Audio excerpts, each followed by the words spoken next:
The fact that they shoot at people as they're waiting in line for humanitarian aid. Dozens of people get shot and killed literally every single day as they're waiting for food. No, I'm not gonna let you filibuster, bitch. I'm not gonna let you filibuster. I'm not gonna let you filibuster. You guys are totally okay with IDF soldiers shooting and killing desperate people waiting for humanitarian aid. You're okay with that. I find it so unbelievably evil. It shocks my conscience and my soul that people as evil as this exist in this world.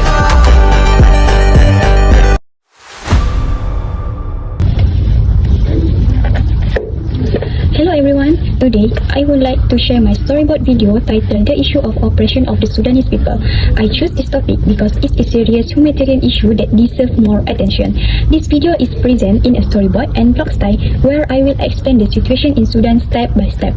Through this video, I hope to create awareness and help viewers understand the struggle faced by the Sudanese people.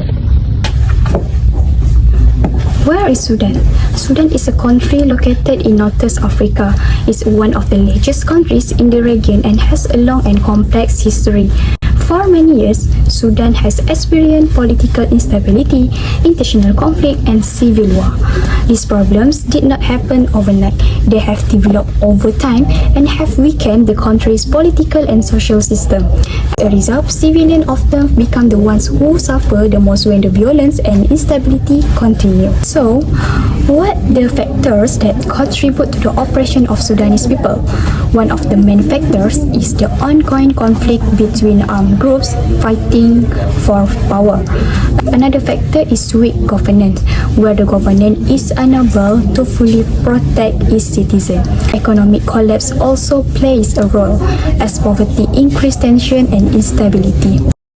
When these factors come together, civilians are left without safety, protection, or basic human rights. This creates an environment where oppression becomes normalized. So, let's look at an example of oppression of the Sudanese people. We can see many families are forced to flee their homes without warning. Homes are destroyed, food and medical aid are blocked, and violence becomes part of daily life. Women and children are often the most vulnerable, and they face fear, hunger, and uncertainty. This is not a thing for entertainment, but a reflection of a real situation faced by many Sudanese people today. How about daily struggles of the Sudanese people? For many Sudanese people, daily life is a constant struggle. Every day, they worry about basic needs such as food, clean water, and safety. Many families live in refugee camps or temporary shelters without proper facilities. Access to healthcare is limited and simple illness can become life-threatening. Children grow up in difficult conditions where survival becomes more important than education. Like how oppression affects not only life during conflict but also everyday survival. The effects of oppression of the Sudanese people are long-lasting. Many individuals experience trauma, loss of family members, and extreme poverty. Children lose access to education and grow up without a sense of security or stability. These effects do not harm individuals but also affect the future development of the country. Oppression leaves deep scars on society. The United Nations and the global community play an important role in helping the Sudanese people. Humanitarian organizations provide food, medical aid, and shelter for displaced civilians. This effort aims to reduce suffering and protect vulnerable groups such as women and children. However, ongoing conflict often limits access to those in need. This scene highlights the importance of international cooperation in addressing humanitarian crises. In conclusion, the oppression of the Sudanese people is a serious humanitarian issue. Despite the suffering, the people of Sudan continue to hope for peace and justice. With global awareness and collective action, a better and safer future is possible. Thank you for watching. Bye!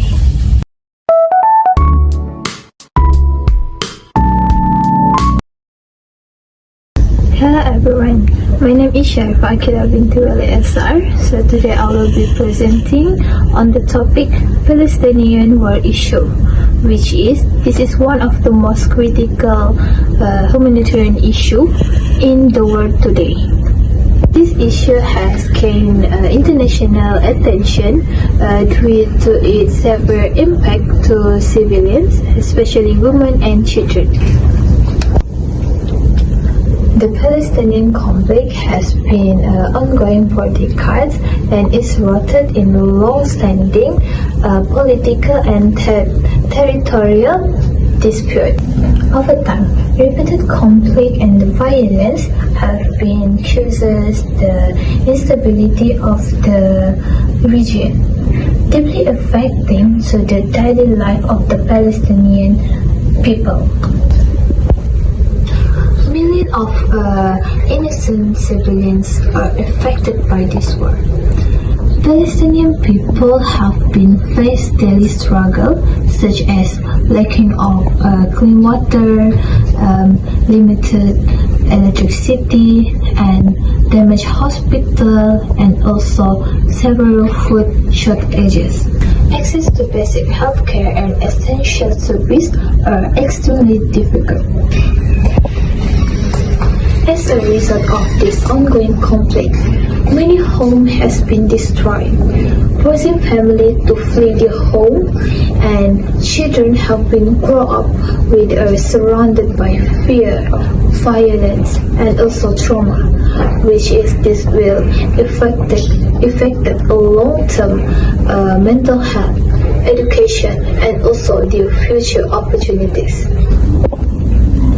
Many of the international organizations such as United Nations and UNICEF have been continued to call for peace, humanitarian aid, and the protecting of the civilians. These organizations provide emergency assistance, medical aid, and also the support to displaced families.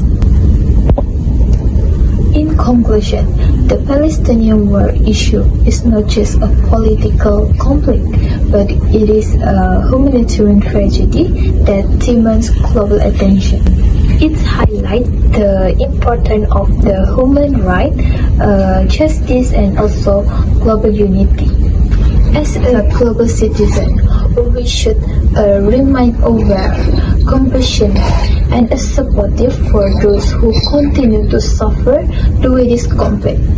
Lastly, from the river to the sea, Palestine will be free. Thank you so much.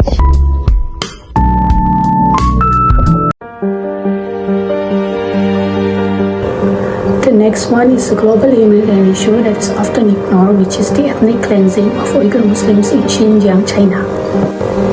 The Uyghurs are a Muslim minority who face mass detention, forced labor, and restrictions on their culture and religion.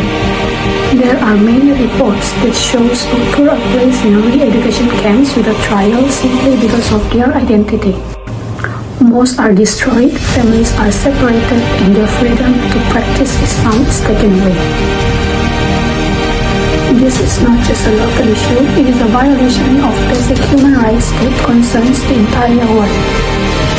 As university students, we must be aware, informed, and empathetic toward the suffering of others. Silence allows injustice to continue. Awareness is the first step toward change. Let us use our voices to stand for humanity, justice, and dignity. Thank you. Hello, my name is Nina Namiza Vidyamatcharin, and in this vlog, I will talk specifically about the Rohingya ethnic cleansing issues.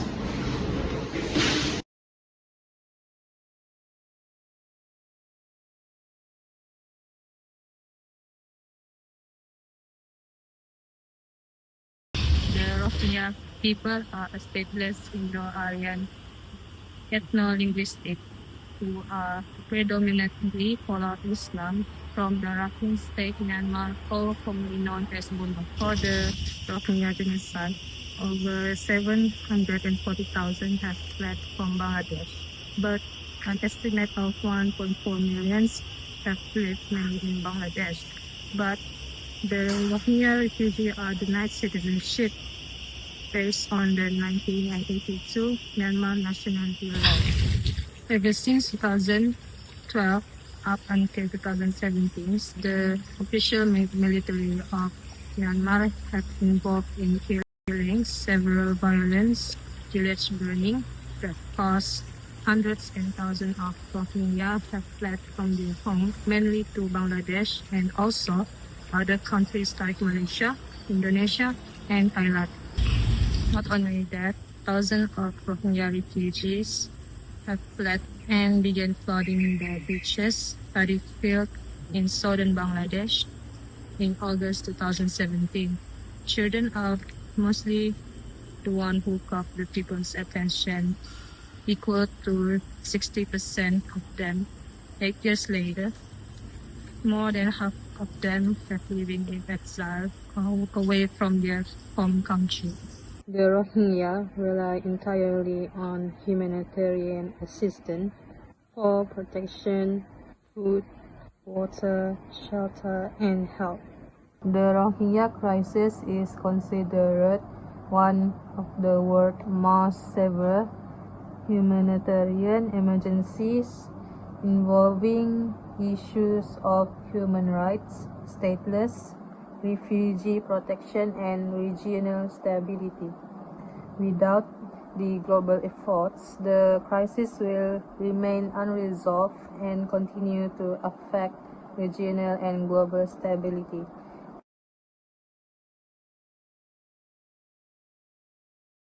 Hello everyone, I am Nur Sofia binti Jusuf Elayu Muhammad Yusuf.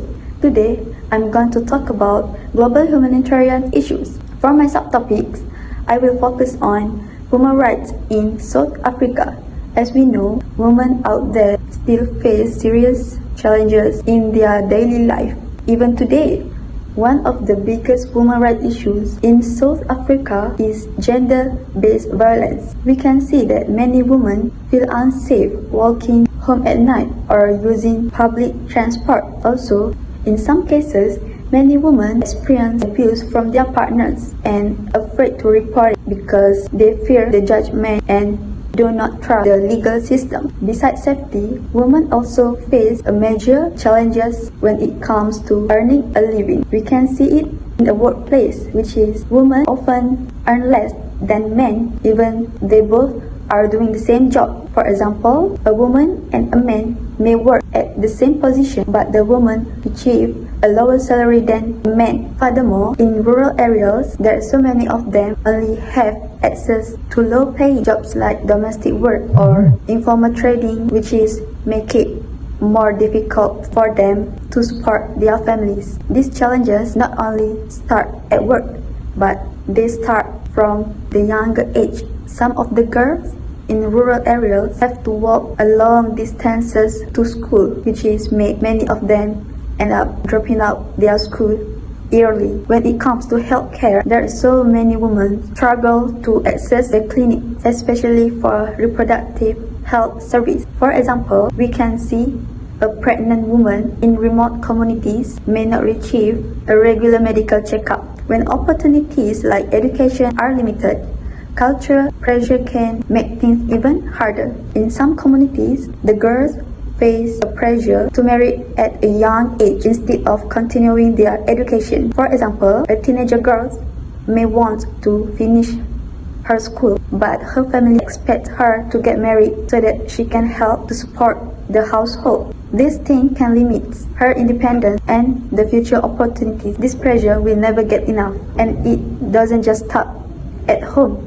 Also, it continuously into the workplace. There are so many women experience harassment at workplace. For example, some women often receive inappropriate comments from supervisor and CO workers. Others may be threatened with losing their jobs if they reject unwanted advance, which is cause many women to stay silent. Despite all the challenges, the women decide to stand up for themselves and they are refusing to stay silent. This is where the things change. Across South Africa, these women are speaking up and demanding change. They are doing activities, organized protests, awareness campaigns, and support groups for survivors of violence. There are so many organizations work to educate the communities and push for stronger protection of human rights. But the real change requires more than activism alone. In conclusion, human rights issues in South Africa affect safety, education, healthcare, and even economic freedom. These problems are real